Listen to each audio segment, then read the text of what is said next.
Hi, my name's Dee and welcome to Sunchild Tarot. Now this is a general reading for the solstice year for Leo. So sun, moon or rising, whichever. I should have got all these done before Christmas, but time escaped me and then not a lot happened over Christmas recording wise, other than a New Year's Eve live stream, which you can find available on the channel, where I do readings for each of the signs for the calendar year ahead.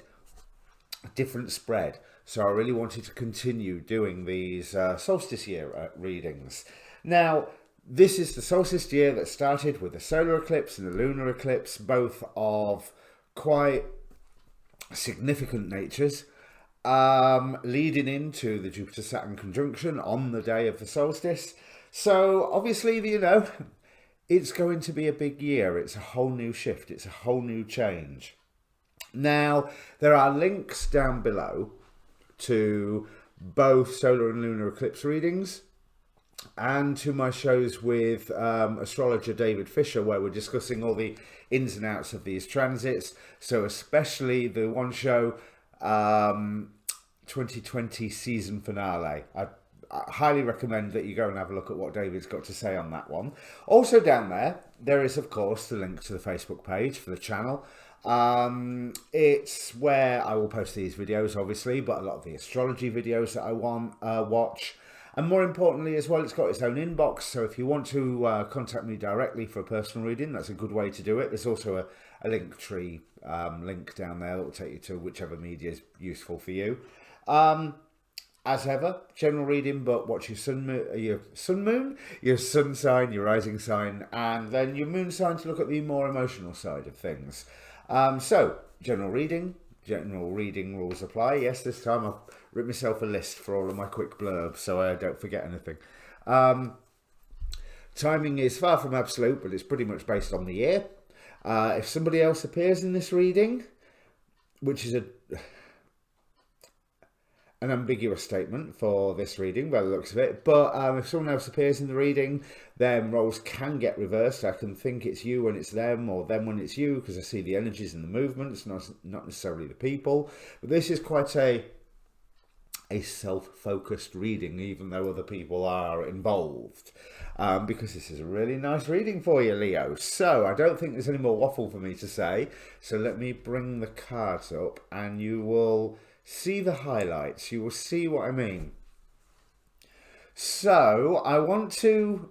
Oh, there's so much I want to point out here, because this is a really, really nice reading. Now, Leo, I don't do love readings, but, you know, and there's a real big but on my philosophy of not doing love readings with this. Excuse me. Now, we start with the Fool, a whole new beginning that is being brought in by the influence of friends, or quite possibly a whole new bunch of friends. And I think I'm going to go with the latter of the two there, but it's putting you into a more vibrant space with this King of Wands here along the top, that results in, now this is an interesting one, 9 of Cups, wish fulfillment, and the Tower, so everything crumbling down around your ears. So I rather feel like there's some, how can I put it? There's some goal that you are able to achieve, or some dream that you are able to bring into being, but obviously there's a cost. Or the same picture, it's the same shape, obstructions to you achieving this dream or achieving this wish fulfillment are removed, enabling you to have this wish fulfillment. And the reason that I would both fit, I would go a bit more with the latter, because we have a 5 of Cups down here in the final pile of cards. With the Strength card, this is the conclusion of the reading down here, and of course thousands of cards wanted to jump out. But with this 5 of Cups here, with the Strength card, it shows that however good this year is, and it looks good, you're going to have to deal with some loss, and you're going to have strength to get through the year, to keep going. So I am tempted to say it's the obstructions that are removed first that opens up the chance for the wish fulfillment, rather than wish fulfillment creating some form of destruction. But either things can work. If, just as a ridiculous example, you always wanted to be a movie actor, but you live in Birmingham, Alabama or UK, it doesn't really matter. And you get the chance to be that big film star. But that means moving to Hollywood and leaving your home and leaving your family and leaving your friends. So there is a loss there. And wanting to remain with family and friends would be an obstruction to your dream of becoming a Hollywood superstar. So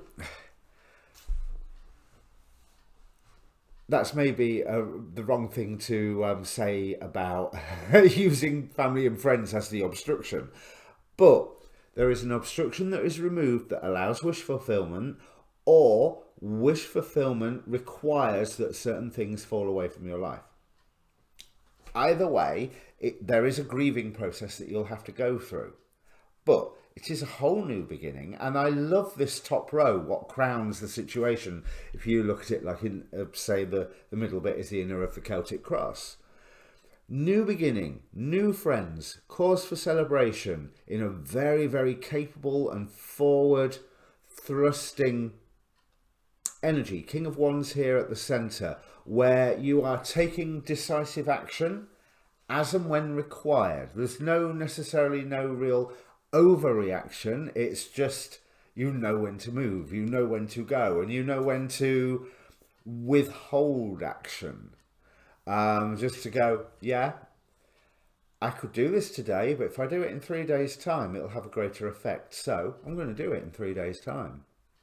And because you're working with something that you are caring dearly about here, which with the wish fulfillment card, the Nine of Cups, that indicates there is some dream that you're very passionate about, something that you love, and something that you're going to get a rebirth through. Because notice there's 2 9s here towards the end. There's 2 9s and 2 2s. And there's a bit where you're going to be interested. 2 of Cups. 2 of Cups clarified by the Queen of Cups. So there's a union coming up. And yeah, I normally try to do somersaults rather than describe it in that precise fashion, because it sounds too much like a love reading. But this could easily be a love reading. But it's really interesting with this 2 2s. Balance is coming for you.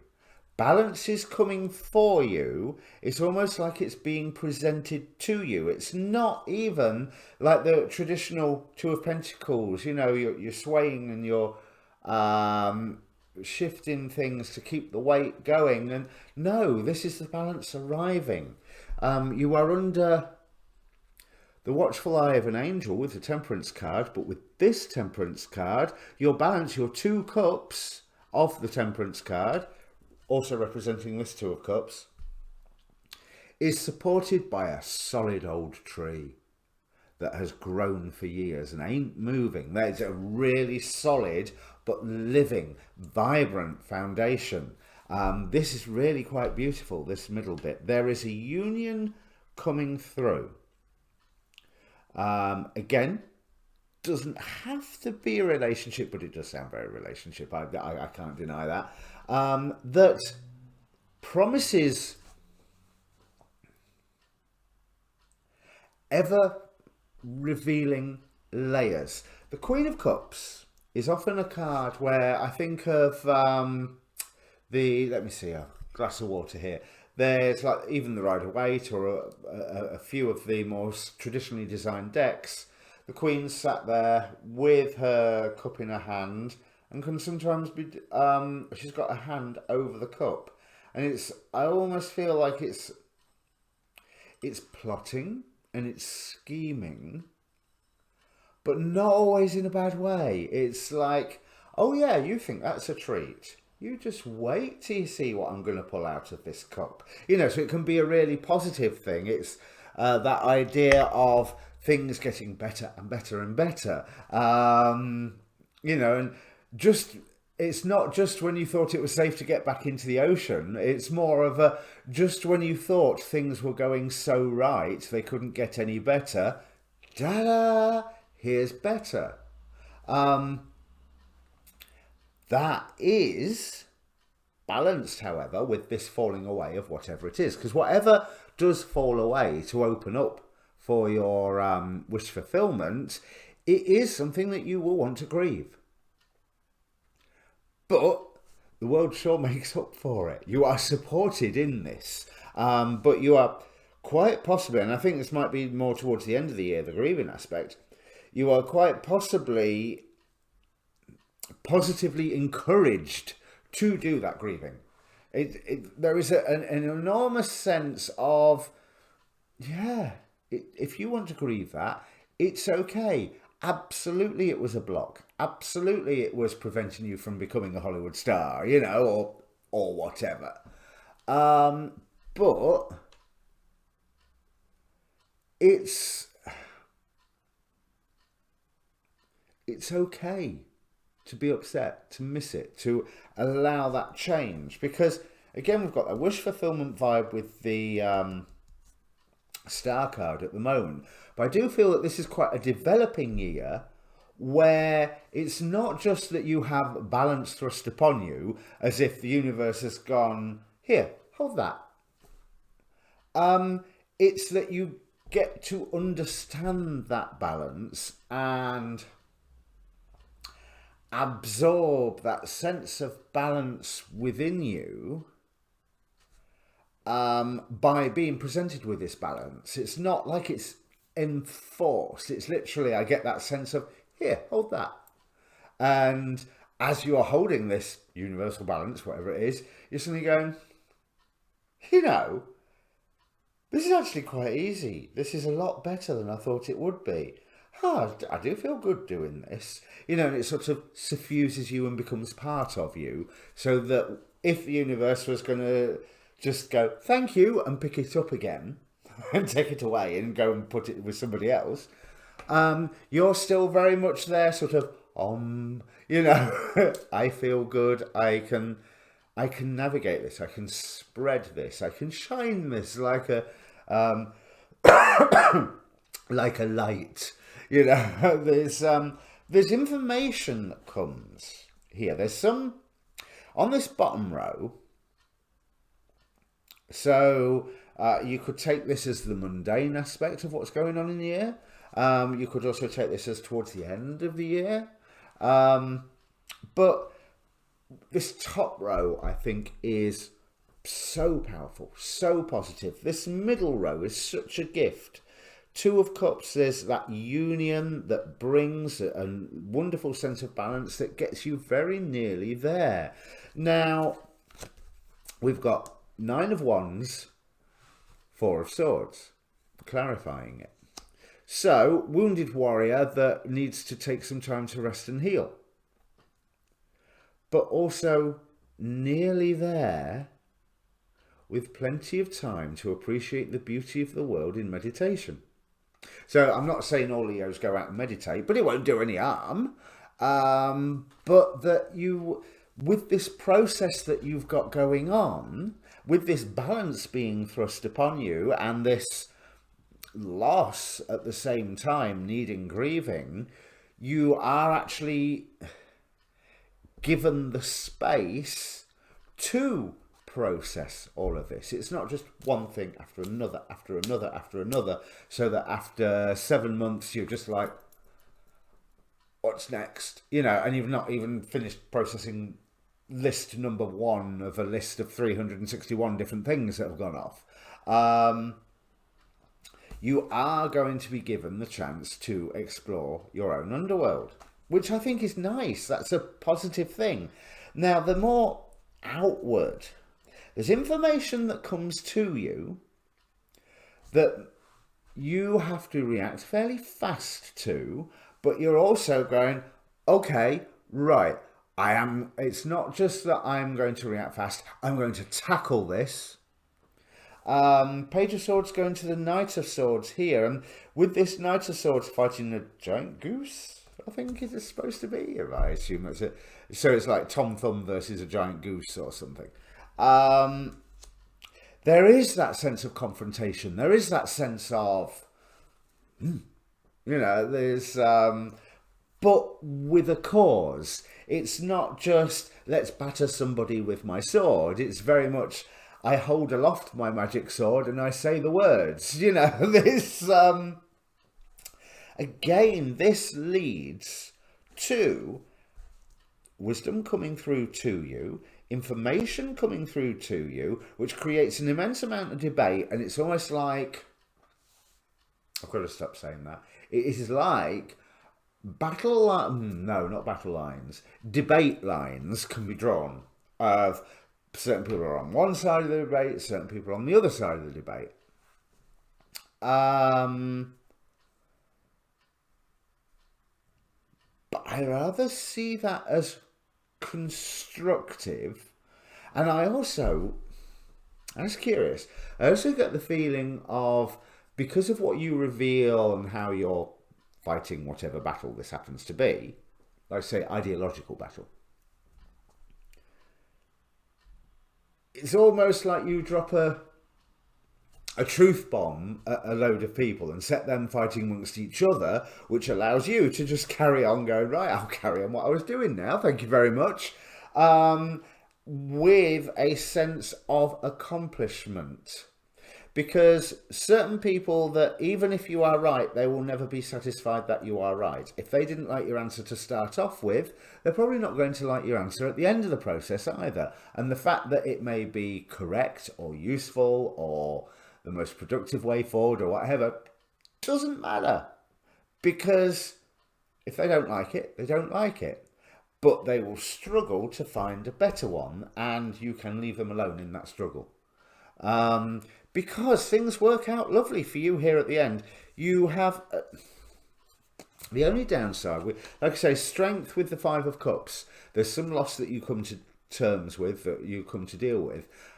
Don't let it imprison you. Eight of Swords here. This is something where there's a lot of things being brought up to your attention. Whatever this loss is, it triggers a few more issues than just the loss in and of itself, which I think is emphasized with this Underworld card. But this is something that you can really, really use productively in that meditation space of the Four of Swords, because we finish with Ten of Chalices, Ace of Chalices. So, better than wish fulfillment, and a beautiful dream or a new love. Now, I cannot deny Ace of Cups, Two of Cups clarified by the Queen of Cups. We had, Page of Cups on the bottom of the deck. This is a slow unfolding process, I think, from Knight of Pentacles on the bottom of the deck. But also, we have I haven't even touched the Oracle cards yet. Angel of Masculine Love, or Male Angel of Love. So indicating that active sense. Oh, come on, phone. Indicating that active sense of love being expressed. And expressed more than received. The received isn't the important bit, it's the expression that's the important bit. So whether that's towards you or whether that's you expressing that love, either way it works out nice. I am tempted to say it could more be towards you that starts this, but I'm not. I wouldn't want to bet a fiver on it, So then we have, right next to the Two of Cups, of course, from the Sufi Wisdom Oracle, a happy life. Live a less guarded life. You are being shown the tools to be happier. So if you're naturally a misery guts, which is not necessarily a Leo characteristic, but if you can be a little bit pessimistic and misery guts, with the universe going, here, hold all this balance for a moment, you are being given the tools to find the happiness, literally open the right doorways to let that happiness in, which again would make sense then of that the masculine angel of love force coming in, because you open the doors and that force can come in. And as I said, finally, we've got Pluton with underworld, but Pluton was also a completely different god who, well, it was a king who died, but he was very, very rich and wanted to take his riches with him. So he was almost pretty much sort of recognized as a god of wealth, even though he was never really a god, I don't think. You know, there's a difference between Pluto and Pluton. However, here I think this card is representing both of them. And it's saying that there's such a wealth of digging through their own personal underworld, and this loss, whatever it is, reveals that wealth to you because it opens up the doors for wish fulfillment. That's really nice, Leo. That is actually a really, really positive, and like I say, could easily be a love reading. I'm not even going to bother sulking about it, because it's just a lovely reading. So, Happy New Year, Leo. Obviously, comment if this means anything to you yet, which I doubt it will, because we're only on, what, January the 5th as I record this. Like, share, subscribe, comment. Let me know if it means anything to you, because it's nice to know that these readings have hit home to wherever they need to go. So, go and watch your moon sign, go and watch your rising sign now. Cheers.